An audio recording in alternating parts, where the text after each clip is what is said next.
Hi, എല്ലാവർക്കും നമസ്കാരം. Journeys of ജോയുടെ യാത്രകളുടെ Nepal അനുഭവത്തിന്റെ മൂന്നാമത്തെ എപ്പിസോഡിലേക്ക് എല്ലാവർക്കും സ്വാഗതം. കഴിഞ്ഞ എപ്പിസോഡ് കഴിയുന്ന സമയത്ത് പൊക്കാറയിലേക്ക് എത്തുന്നത് വരെയാണ് നമ്മൾ പറഞ്ഞു നിർത്തിയത്. ഞാൻ സൂചിപ്പിച്ചിരുന്നു, നേപ്പാളിനെ സംബന്ധിച്ച് ഏറ്റവും കൂടുതൽ ടൂറിസ്റ്റുകൾ വരുന്ന, പ്രത്യേകിച്ച് ഇന്ത്യയിൽ നിന്ന് വരുന്നവരും ഏറ്റവും കൂടുതൽ വന്നു ചേരുന്ന ഒരു സ്ഥലമാണ് പോഖറ അല്ലെങ്കിൽ പൊക്കാറ എന്ന് പറയുന്ന സ്ഥലം. ഞങ്ങളുടെ യാത്രയുടെ രണ്ടാമത്തെ ദിവസം ഏകദേശം വൈകുന്നേരത്തോടുകൂടി പോഖറ എന്ന് പറയുന്ന സ്ഥലത്തേക്ക് എത്തിച്ചേർന്നു. അവിടെ നിന്ന് ഞങ്ങൾ ആദ്യം പോയത് അവിടുത്തെ ഏറ്റവും പ്രശസ്തമായ ഡേവിസ് ഫോൾസ് എന്ന് പറയുന്ന ഒരു വെള്ളച്ചാട്ടത്തിലാണ്. ആ ഡേവിസ് ഫോൾസ് എന്ന് പറയുന്ന വെള്ളച്ചാട്ടം വലിയൊരു വെള്ളച്ചാട്ടമാണ്. നമുക്ക് ആ ഒരു കാഴ്ച വളരെ മനോഹരമാണ്. ഡേവിസ് ഫോൾസ് എന്ന് പറഞ്ഞ വെള്ളച്ചാട്ടത്തിന് ആ പേര് ലഭിച്ചത് അവിടെ വന്നു ചേർന്ന രണ്ട് വിദേശികളിൽ നിന്നാണ്. ഡേവിസ് എന്ന് പറയുന്ന ഒരു വിദേശിയായ ഒരു ടൂറിസ്റ്റ് അവിടെ വന്നു. അദ്ദേഹത്തോടൊപ്പം അദ്ദേഹത്തിന്റെ ഭാര്യയും ഉണ്ടായിരുന്നു. അവിടെ വെച്ച് ആ ഒരു വെള്ളച്ചാട്ടത്തിൽ വീണ് മരണപ്പെട്ടു. അങ്ങനെയാണ് ആ വെള്ളച്ചാട്ടത്തിന് ഡേവിസ് ഫോൾസ് എന്നൊരു പേര് വന്നത്. വളരെ രസകരമായ അവിടുത്തെ മനോഹരമായ കാഴ്ചകളൊക്കെ കണ്ട്, തൊട്ടടുത്തുള്ള ഒരുപാട് പ്രതിമകളും അങ്ങനെയുള്ള കുറെ സ്തൂപങ്ങളൊക്കെ ഉണ്ട്, അതെല്ലാം കണ്ട് അതെല്ലാം ആസ്വദിച്ച് ഞങ്ങൾ അവിടെ നിന്നും നേരെ പോയത് അതിന് നേരെ എതിർവശത്തുള്ള പ്രശസ്തമായ ഗുപ്തേശ്വർ കേവിലേക്കാണ്. തനതായ ഒരു നേപ്പാളി ഒരു ആർട്ട് നമുക്ക് അവിടേക്ക് കയറുന്ന ആ വഴികളിലൊക്കെ ആലേഖനം ചെയ്തു വെച്ചിരിക്കുന്നതായിട്ട് കാണാം. അങ്ങനെ അവിടെ നിന്നും മുന്നോട്ട് യാത്ര ചെയ്ത് പ്രശസ്തമായ ഗുപ്തേശ്വർ കേവിലേക്ക് ചെന്നു. വളരെ പ്രസിദ്ധമാണ് ആ കേവ്. കാരണം ആ കേവിന് ഉള്ളിലേക്ക് കയറി കഴിഞ്ഞാൽ യാതൊരു തരത്തിലും വെളിച്ചം അതിന്റെ ഉള്ളിലേക്ക് പ്രവേശിക്കില്ല എന്നുള്ളതാണ് ഏറ്റവും പ്രധാനപ്പെട്ട ഒരു വസ്തുത. ആ ഒരു ഇരുട്ടിലൂടെ നമ്മൾ കുറേ ദൂരം യാത്ര ചെയ്തെങ്കിൽ മാത്രമേ ആ കേവിന് പുറത്തേക്ക് വന്നു കയറാൻ സാധിക്കുകയുള്ളൂ. പോകുന്ന വഴിയിൽ ചെറിയ കുഴികളും ഒക്കെ ഉണ്ട്. അതെല്ലാം ശ്രദ്ധിച്ച് ചെറിയ ചെറിയ പടിക്കെട്ടുകളൊക്കെ ഇറങ്ങി വളരെ സൂക്ഷ്മതയോടുകൂടി ഒരു സാഹസികമായ യാത്ര എന്ന് പറയാം. അങ്ങനെ ആ ഗുപ്തേശ്വർ കേവിലൂടെ യാത്ര ചെയ്ത് തിരിച്ച് നമ്മൾ ഇറങ്ങുന്നതിന് മുൻപായിട്ട് പലർക്കും അതിന്റെ ഏറ്റവും താഴ്ഭാഗത്തേക്ക് ചെല്ലുമ്പോൾ ഓക്സിജന്റെ ഒക്കെ ഒരു പ്രശ്നം അനുഭവപ്പെടാറുണ്ട്. അങ്ങനെ പലരും അപകടത്തിലൊക്കെ പെടാറുണ്ട്. അപ്പം ഇറങ്ങണോ വേണ്ടായോ എന്നൊരു സംശയം ഉണ്ടായിരുന്നു. എങ്കിൽ തന്നെയും ഒരു സാഹസികമായ ഒരു യാത്ര എന്നുള്ള നിലയിൽ അവിടേക്ക് ഞങ്ങൾ ഇറങ്ങി. ഞങ്ങൾ 3 പേരും ഇറങ്ങി തിരികെ മുകളിൽ കയറി. തൊട്ടടുത്ത് തന്നെയുള്ള മറ്റൊരു പ്രധാനപ്പെട്ട കേവായ മഹേശ്വർ കേവ്, അതും ഇതുപോലെ തന്നെയാണ്.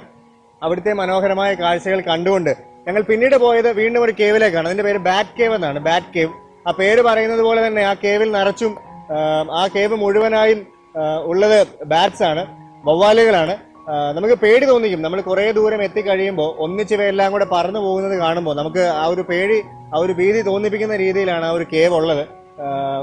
കുറെ ദൂരം അങ്ങോട്ട് മുൻപോട്ട് പോയി കഴിഞ്ഞ് ഒരു തരത്തിലും മുൻപോട്ട് യാത്ര ചെയ്യാൻ പറ്റാത്ത നിലയിൽ ഈ വവ്വാലുകളെല്ലാം അവിടെ ഇവിടെയൊക്കെ പറന്ന് നടക്കുന്നത് കൊണ്ട് ഞങ്ങൾ പകുതിക്ക് വെച്ച് തിരികെ പോരേണ്ടതായിട്ട് വന്നു. ഞങ്ങളുടെ ഒപ്പം അവിടേക്ക് ഇറങ്ങി എല്ലാവരും തിരികെ കയറേണ്ടതായിട്ട് വന്നു. കാരണം മുൻപോട്ട് പോകുന്നത് വളരെ അപകടകരമാണെന്ന് തോന്നി.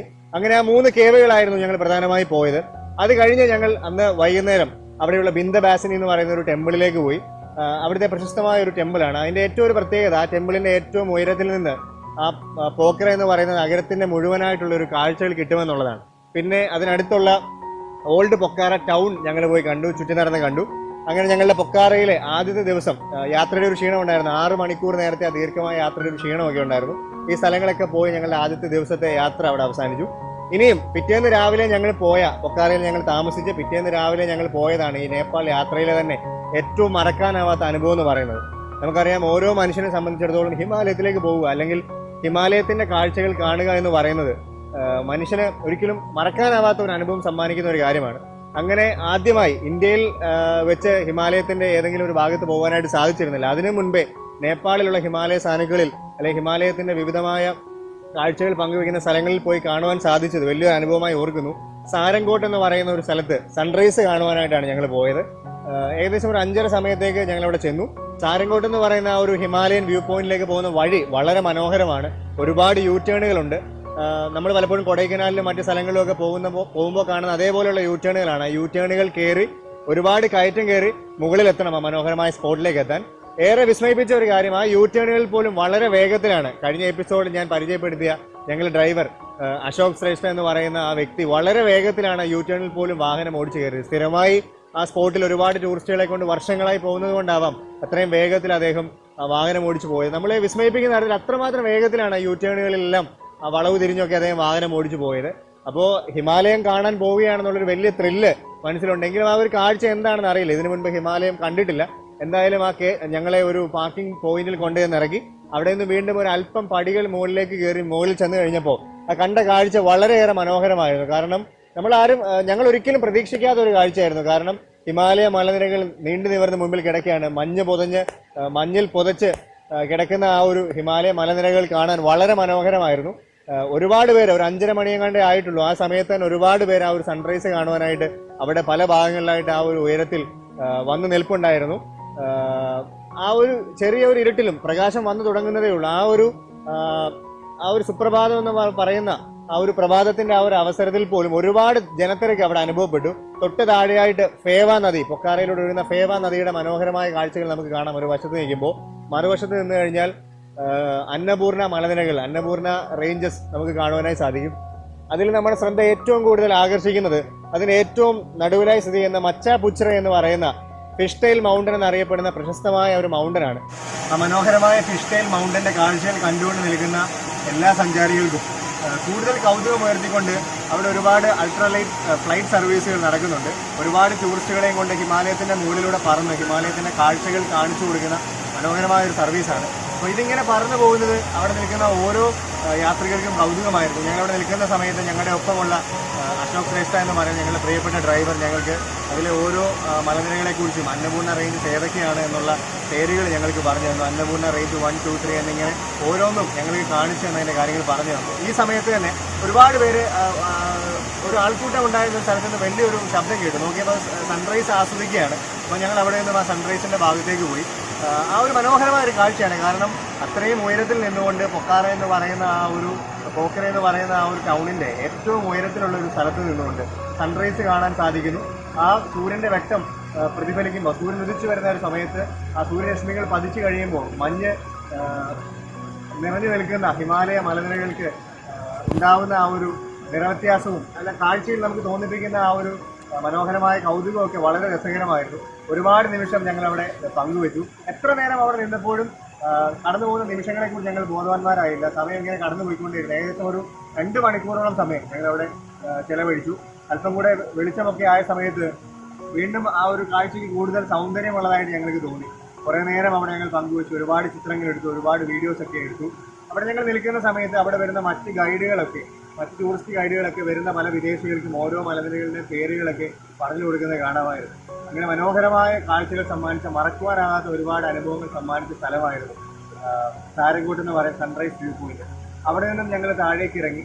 പിന്നീട് ഞങ്ങൾ പോയത് അവിടെ നിന്നും ഇന്റർനാഷണൽ മൗണ്ടൻ മ്യൂസിയത്തിലേക്കാണ്.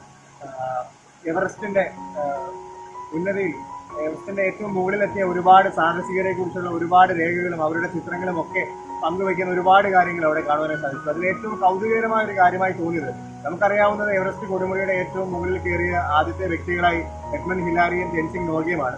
ആ ഇന്റർനാഷണൽ മൗണ്ടൻ മ്യൂസിയം വളരെ ഭംഗിയായി ഒരു സൂക്ഷിച്ചിട്ടുണ്ട്. അവിടുത്തെ പല ചിത്രങ്ങളിൽ നിന്നും അവിടുത്തെ പല രേഖകളിൽ നിന്നും ഒക്കെ മനസ്സിലാക്കുവാൻ സാധിച്ചത് അതിനും വളരെ മുൻപ് തന്നെ 1924 മറ്റോ ഒരു വ്യക്തി എവറസ്റ്റിന്റെ ഏറ്റവും മുകളിലേക്ക് പോയതായി പറയപ്പെടുന്നുണ്ട്. പക്ഷെങ്കിൽ ചരിത്രത്തിൽ അദ്ദേഹത്തിന്റെ പേര് രേഖപ്പെടുത്താത്തതിന് ഒരു കാരണം, അദ്ദേഹം എവറസ്റ്റിന്റെ ഏറ്റവും കൊടുമുടിയിലേക്ക് മറ്റ് സാഹസികമായ യാത്രികരോടൊപ്പം കടന്നു പോകുന്നതിനിടയിൽ ഏറ്റവും ഉയരത്തിലെത്തി. അദ്ദേഹമായിരുന്നു ഏറ്റവും ഉയരത്തിൽ, ബാക്കിയുള്ള യാത്രികർക്ക് താഴെയായിരുന്നു. അവർക്ക് മുന്നോട്ട് കയറാൻ സാധിക്കാത്ത ഒരു അവസ്ഥയിൽ നിൽക്കുമ്പോൾ ഇദ്ദേഹം ഒരു 2 അടിയും കൂടെ ചവിട്ടി മുകളിൽ കയറിയാൽ എവറസ്റ്റിന്റെ ഏറ്റവും ഉയരത്തിൽ ചെന്ന് കൂടി നാട്ടുവാൻ കഴിയുമെന്നുള്ളൊരു അവസ്ഥ നിൽക്കുമ്പോൾ പെട്ടെന്ന് അദ്ദേഹത്തിന്റെ ഭാഗത്തേക്ക് വലിയ മേഘങ്ങൾ വന്ന് മൂടുന്നതായി പിന്നെ കണ്ടു. മേഘങ്ങൾ കടന്നു പോയതിനു ശേഷം അദ്ദേഹത്തെ പിന്നെ ആരും കണ്ടിട്ടില്ലെന്നാണ് പറയുന്നത്. അങ്ങനെ അദ്ദേഹം അതിന്റെ മുകളിൽ എത്തിയോ ഇല്ലയോ എന്നുള്ള കാര്യം ഇന്നും ചരിത്രത്തിൽ അറിയാൻ സാധിക്കുന്നില്ല. പിന്നീട് പല എക്സ്പെഡിഷൻസ് നടത്തി. എനിക്ക് തോന്നുന്നു, കൃത്യമായി ഞാൻ വർഷം ഓർക്കുന്നില്ല, 1990-കളിലോ മറ്റോ പിന്നീട് അവിടേക്ക് എത്തിയ പല പര്യവേഷകരും അവിടെ എത്തിക്കഴിഞ്ഞപ്പോൾ ഇങ്ങനെയുള്ള ഹിമാലയൻ യാത്രയിൽ, എവറസ്റ്റ് യാത്രയിൽ യാത്രക്കിടയിൽ മരിച്ച ഒരുപാട് തരം മൃതദേഹങ്ങൾ അവിടെ നിന്ന് കിട്ടാറുണ്ട്. അങ്ങനെ ഏറ്റവും ഉയരഭാഗത്ത് ഏകദേശം 2 അടി മാത്രം മുകളിൽ നിൽക്കുന്ന ആ ഒരു സ്ഥലത്ത് നിന്നും ഒരു മൃതദേഹം കിട്ടിയെന്ന് പറയപ്പെടുന്നു. അത് ഈ 1924 എവറസ്റ്റിന്റെ മുകളിലേക്ക് പോയ ആ വ്യക്തിയാണെന്നും പറയപ്പെടുന്നുണ്ട്. ഇതൊക്കെ ചരിത്രം പറയുന്ന കാര്യങ്ങളാണ്. എങ്കിലും നമുക്കറിയാവുന്നത് എഡ്മണ്ട് ഹിലാരിയുടെയും ജെൻസിംഗ് നോർഗയുടെയും പേരുകളാണ്. അങ്ങനെ ഒരുപാട് സാഹസികരെ കുറിച്ച്, എവറസ്റ്റിന്റെ അതുപോലെ തന്നെ ഹിമാലയത്തിന്റെ പല മലനിരകളെ കുറിച്ചൊക്കെയുള്ള ഒരുപാട് രേഖകൾ അവിടെ ഇന്റർനാഷണൽ മൗണ്ടൻ മ്യൂസിയത്തിലുണ്ട്. അവിടെ നിന്നും ഞങ്ങൾ പിന്നീട് പോയ പ്രധാനപ്പെട്ട സ്ഥലം മനോഹരമായ ഒരു സ്ഥലമാണ്. ഓൾഡ് വേൾഡ് പീസ് പഗോഡ എന്നറിയപ്പെടുന്ന ആ ഒരു പഗോഡയിലേക്കാണ്. ഫേവ നദിയിലൂടെ ബോട്ടിങ്ങിലൂടെ നമ്മളൊരു പ്രത്യേക ഒരു പോയിന്റിൽ നമ്മളെ കൊണ്ട് ഇറക്കി വിടും. അവിടെ നിന്ന് ട്രക്കിങ്ങിലൂടെയാണ് നമ്മൾ ഈ ഓൾഡ് വേൾഡ് പീസ് പഗോഡ എന്ന് പറയുന്ന സ്ഥലത്തേക്ക് പോകുന്നത്. ആ ഓൾഡ് വേൾഡ് പീസ് പഗോഡയിൽ പോകുന്നതിന് തൊട്ട് മുൻപ് തന്നെ മറ്റൊരു ചെറിയൊരു പഗോഡയിലും നദിയുടെ നടുക്ക് സ്ഥിതി ചെയ്യുന്ന, ഫേവ നദിയുടെ നടുക്ക് സ്ഥിതി ചെയ്യുന്ന ഒരു പഗോഡയിലേക്കും ഞങ്ങൾ കൊണ്ടുപോയി. അവിടെ നിറയെ പ്രാവുകളാണ്. വരുന്ന ടൂറിസ്റ്റുകൾക്കൊക്കെ കൗതുകം സമ്മാനിച്ചുകൊണ്ട് നിറയെ പ്രാവുകളാണ്. വരുന്നവരൊക്കെ ആ പ്രാവുകൾക്ക് ഭക്ഷണമൊക്കെ നൽകുന്നുണ്ട്. അങ്ങനെ കുറെ നേരം ഒരുപാട് പേര് അവിടെ സമയം ചെലവഴിക്കുന്നുണ്ട്. അവിടെ നിന്നാണ് പിന്നീട് ട്രക്കിങ്ങിലൂടെ ഓൾഡ് വേൾഡ് പീസ് പഗോഡയിലേക്ക് പോകുന്നത്. ആ ട്രക്കിംഗ് വളരെ മനോഹരമായിരുന്നു. കാരണം കാട്ടിലൂടെയുള്ള ഒരു യാത്രയാണ്, സാഹസികമായ ഒരു യാത്രയാണ്. വലിയ തിരക്കൊന്നുമില്ല. ഈ ട്രക്കിങ്ങിലൂടെ തന്നെ അല്ലാതെ വാഹനങ്ങൾ പോകുന്ന വേറൊരു വഴിയിലൂടെ ഓൾഡ് വേൾഡ് പീസ് പഗോഡയിലേക്ക് ചെന്നെത്താൻ സാധിക്കും. എങ്കിലും സാഹസികത ഇഷ്ടപ്പെടുന്ന ഒട്ടുമിക്ക ആളുകളും ട്രക്കിങ്ങിലൂടെയാണ് പോകുന്നത്. ഞങ്ങൾ ട്രക്കിംഗ് ആണ് തിരഞ്ഞെടുത്തത്. ഏകദേശം 1.5-2 മണിക്കൂറോളം എടുത്തു അതിന്റെ മുകളിൽ എത്താനെന്ന് ഓർക്കുന്നു. ആ കാട്ടിലൂടെ നമുക്ക് ചെറിയ ആരോ ബോർഡുകൾ മാത്രം, ആരോ സൈനുകൾ മാത്രമേ ഉള്ളൂ. മറ്റ് നെറ്റ്വർക്കിംഗ് കാര്യങ്ങളോ ഒന്നും തന്നെ അവിടെ ലഭ്യമല്ല. അങ്ങനെ ഞങ്ങൾ ഏകദേശം ആ ബോർഡുകളൊക്കെ പിന്തുടർന്ന് യാത്ര ചെയ്ത് 2 മണിക്കൂർ കഴിഞ്ഞ് ആ ഓൾഡ് വേൾഡ് പീസ് പഗോഡയുടെ ഏറ്റവും മുകളിലേക്ക് എത്തി. അവിടെ ചെല്ലുമ്പോൾ ഏറ്റവും കൗതുകം തോന്നിപ്പിച്ച ഒരു കാര്യം, പേര് സൂചിപ്പിക്കുന്നത് തന്നെ ഓൾഡ് വേൾഡ് പീസ് പഗോഡ എന്നാണ്. പേര് പറയുന്ന പോലെ തന്നെ സമാധാനം നിലനിർത്തുക എന്നുള്ളതാണ്. സമാധാനത്തിന്റെ സന്ദേശം പകർന്നുകൊണ്ട് പണിയെടുപ്പിക്കപ്പെട്ടിട്ടുള്ള ഒരു പഗോഡയാണ്. ഒരു ബുദ്ധിസ്റ്റ് വിഹാരമാണ്, ബുദ്ധിസ്റ്റ് കേന്ദ്രമാണത്. അവിടെ നിശബ്ദത കാത്തു പരിപാലിക്കാൻ മാത്രമായി, സൈലൻസ് കീപ്പ് ചെയ്യാൻ മാത്രമായി ഗവൺമെന്റ് കുറെ പേര് അപ്പോയിന്റ് ചെയ്തിട്ടുണ്ട് എന്നുള്ളത് വളരെ കൗതുകരമായിട്ടുണ്ട്. കാരണം ആരെങ്കിലും ആ ഓൾഡ് വേൾഡ് പീസ് പഗോഡയുടെ പടികൾ കയറി പോകുന്ന സമയത്ത് ആരെങ്കിലും ശബ്ദം വെച്ചാൽ അവർക്ക് വാണിംഗ് കൊടുക്കാനായി അവരെ നിശബ്ദരാക്കാൻ വേണ്ടി മാത്രം ഗവൺമെന്റ് അവിടെ ഒരുപാട് പേരെ അപ്പോയിന്റ് ചെയ്തിട്ടുണ്ട്. കാരണം അത്രമാത്രം നിശബ്ദമാണ് അവിടെ. ഇതറിയാതെ വരുന്ന പുതിയൊരു ടൂറിസ്റ്റ്, ആദ്യമായി അവിടേക്ക് വരുന്ന ഒരു ടൂറിസ്റ്റ് ഏതെങ്കിലും രീതിയിൽ ശബ്ദം ഉണ്ടാക്കിയാൽ അവരുടെ അടുത്ത് നിന്ന് വാണിംഗ് കൊടുത്ത് അവർ കൃത്യമായി നിശബ്ദത പരിപാലിക്കേണ്ട ഒരു സ്ഥലമാണെന്ന് പറഞ്ഞു കൊടുക്കുന്ന ഒരു സംവിധാനം ഇവിടെ മാത്രമേ കണ്ടിട്ടുള്ളൂ. കാരണം അത്ര മനോഹരമാണ് അവിടുത്തെ ഒരു നിശബ്ദത. ഏറ്റവും ഉയരത്തിലുള്ള ഒരു സ്ഥലത്ത് നിശബ്ദത കാത്തു പരിപാലിക്കാൻ സാധിക്കുന്നു എന്നുള്ളത് വളരെ മനോഹരമാണ്, രസകരമായ ഒരു കാര്യമാണ്. അവിടെ ആ പൊക്കാറ എന്ന് പറയുന്ന നഗരത്തിന്റെ ഏറ്റവും ഉയരത്തിൽ നമ്മൾ ആയിരിക്കുമ്പോൾ താഴേക്ക് നോക്കുമ്പോൾ ഫേവ നദി എന്ന് പറയുന്ന മനോഹരമായ നദി ഒഴുകുന്നത് കാണാം. ഒപ്പം പൊക്കാറ പട്ടണത്തിലുള്ള വലിയ കെട്ടിടങ്ങളൊക്കെ പൊട്ടുപോലെ നമുക്ക് കാണുവാനായി സാധിക്കും. എത്ര മനോഹരമാണ് അവിടെ മുകളിൽ നിന്നുള്ള കാഴ്ച. ഓൾഡ് വേൾഡ് പീസ് പഗോഡ ചുറ്റി കണ്ടു. ഒരുപാട് നേരം നിശബ്ദതയിൽ അവിടെ ആയിരുന്നു. സമാധാനം എന്തെന്ന് കൃത്യമായും അവിടെ ചെല്ലുമ്പോൾ നമുക്ക് അറിയുവാനായിട്ട് സാധിക്കും. ഇങ്ങനെയുള്ള ഒരുപാട് പഗോഡകളാണ് നേപ്പാളിന് സൗന്ദര്യം നൽകുന്നത്. ഭൂട്ടാനിലും നേപ്പാളും ഒക്കെ ഇങ്ങനെയുള്ള ഒരുപാട് ബുദ്ധിസ്റ്റ് പഗോഡകൾ മറ്റു രാജ്യങ്ങളിൽ നിന്നുണ്ട്. മറ്റ് ഏഷ്യൻ രാജ്യങ്ങളിൽ നമുക്ക് ഇത് കൂടുതൽ കാണുവാനായി സാധിക്കും. അങ്ങനെ സമാധാന അന്തരീക്ഷത്തിൽ നിന്നും തിരികെ ഓൾഡ് വേൾഡ് പീസ് പഗോഡ താഴേക്ക് ഇറങ്ങി. ഞങ്ങളുടെ പൊക്കാറയിലെ അവസാന ദിവസമാണ്. പിറ്റേന്ന് ഞങ്ങൾക്ക് തിരികെ പോകണമെന്നുള്ളത് ഞങ്ങൾക്ക് അറിയാം. അങ്ങനെ ഓൾഡ് വേൾഡ് പീസ് പഗോഡ ഞങ്ങൾ ഇറങ്ങി. വൈകുന്നേരം വന്നു. ക്ഷീണമൊക്കെ മാറ്റി, കാരണം ഒരു ട്രെക്കിങ്ങിന്റെ ക്ഷീണമൊക്കെ മാറ്റി. ലാസ്റ്റ് രാത്രിയാണ് പൊക്കാറയിലെ. അവിടുത്തെ നൈറ്റ് ലൈഫ് എന്താണെന്ന് അറിയണമെന്നൊരു ആഗ്രഹം ഉണ്ടായിരുന്നു. അതുകൊണ്ട് തന്നെ പൊക്കാറയിലെ ആ സ്ട്രീറ്റിലൂടെ കുറെ ദൂരം രാത്രിയിൽ നടക്കുവാനായിട്ട് സാധിച്ചു. ഒരു യൂറോപ്യൻ പട്ടണമാണെന്ന് നമുക്ക് തോന്നുന്ന തരത്തിലാണ് അവിടുത്തെ ആ ഒരു സ്ട്രീറ്റ് രൂപകൽപ്പന ചെയ്തിരിക്കുന്നത്. നമ്മൾ ഒരിക്കലും ഒരു ഏഷ്യൻ രാജ്യം അല്ലെങ്കിൽ നേപ്പാളിലാണ് എന്ന് നമുക്ക് തോന്നിപ്പിക്കില്ല ആ ഒരു സ്ട്രീറ്റിന്റെ ഒരു രൂപകൽപ്പന. കാരണം ഒരു യൂറോപ്യൻ സ്ട്രീറ്റ് പോലെയാണ്. കാരണം യൂറോപ്പിന്റെ വിവിധ ഭാഗങ്ങളിൽ നിന്നും അതുപോലെ തന്നെ ലോകത്തിന്റെ വിവിധ ഭാഗങ്ങളിൽ നിന്നും വരുന്ന ഒരുപാട് ടൂറിസ്റ്റുകൾ അവിടെയുണ്ട്. അപ്പോൾ അവരെ എല്ലാം അക്കോമഡേറ്റ് ചെയ്യാനായിരിക്കാം ആ ഒരു തരത്തിൽ പൊക്കാറയിലെ ആ ഒരു സ്ട്രീറ്റ് രൂപകൽപ്പന ചെയ്തിട്ടുള്ളത്. ആ പോകുന്ന വഴിക്ക് നമുക്ക് കാണുവാൻ സാധിക്കുന്ന കാര്യം, രാത്രിയിലെ ഒരുപാട് നൈറ്റ് പാർട്ടികളൊക്കെ അവിടെ നടക്കുന്നുണ്ട്. ഒരുപാട് പേര് സംഗീതത്തിനൊപ്പം നൃത്തം ചെയ്യുന്ന ഒരുപാട് കാഴ്ചകൾ നമുക്ക് കാണുവാനായിട്ട് സാധിക്കുന്നുണ്ട്. നേപ്പാളി മ്യൂസിക്കിനനുസരിച്ച് നൃത്തം ചെയ്യുന്ന ഒരുപാട് പേര്, വെസ്റ്റേൺ മ്യൂസിക് പ്ലേ ചെയ്ത് നൃത്തം ചെയ്യുന്ന ഒരുപാട് പേര്. ആ നൃത്തം ചെയ്യുന്നവരെല്ലാം തന്നെ നേപ്പാളികൾ മാത്രമല്ല, വിദേശികളാണ് കൂടുതൽ. പല രാജ്യങ്ങളിൽ നിന്ന് വന്നവരാണ്. പിന്നെ ആ രാത്രിയിലെ ആ നിറക്കാഴ്ചകളിലൂടെ യാത്ര ചെയ്യുമ്പോൾ ഒരുപാട് റെസ്റ്റോറന്റുകൾ നമുക്ക് കാണാം. ഇന്ത്യൻ റെസ്റ്റോറന്റുകളും ചൈനീസ് റെസ്റ്റോറന്റുകളും ടിബറ്റൻ റെസ്റ്റോറന്റുകളും യൂറോപ്യൻ ഫുഡ് കിട്ടുന്ന സ്ഥലങ്ങളും അങ്ങനെ എല്ലാ തരത്തിലുള്ള ഭക്ഷണ പദാർത്ഥങ്ങളും കിട്ടുന്ന മനോഹരമായ ഒരുപാട് സ്ഥലങ്ങൾ നമുക്ക് കാണുവാൻ സാധിക്കും. പല നിറത്തിൽ അതെല്ലാം ആ പ്രദേശത്തെ അവർ രൂപകൽപ്പന ചെയ്തിരിക്കുന്നു എന്നുള്ളതാണ്, ആ വെളിച്ചത്തിൽ നിൽക്കുന്നു എന്നുള്ളതാണ് ആ ഒരു സ്ഥലത്തിന്റെ പ്രത്യേകത നൽകുന്നത്. ആ പൊക്കാറയിലെ ആ രാത്രി കാഴ്ചകളെല്ലാം കണ്ട് ആസ്വദിച്ച് മുൻപോട്ട് യാത്ര ചെയ്ത് ഏകദേശം ഒരു 10 മണിയോടുകൂടി തിരികെ എത്തി വിശ്രമിച്ച് പിറ്റേന്ന് രാവിലെ ഞങ്ങൾ വീണ്ടും പോഖറ എന്ന് പറയുന്ന ആ ഒരു നഗരത്തിനോട് യാത്ര പറഞ്ഞുകൊണ്ട് ഞങ്ങൾ അവസാനത്തെ ദിവസത്തിലേക്ക് ഞങ്ങൾ കടക്കുകയാണ്. നേപ്പാളിലെ കാഠ്മണ്ഡുവിലേക്ക്, തലസ്ഥാന നഗരമായ കാഠ്മണ്ഡുവിലേക്ക് ഞങ്ങൾ അവിടെ നിന്നും യാത്ര ചെയ്യും.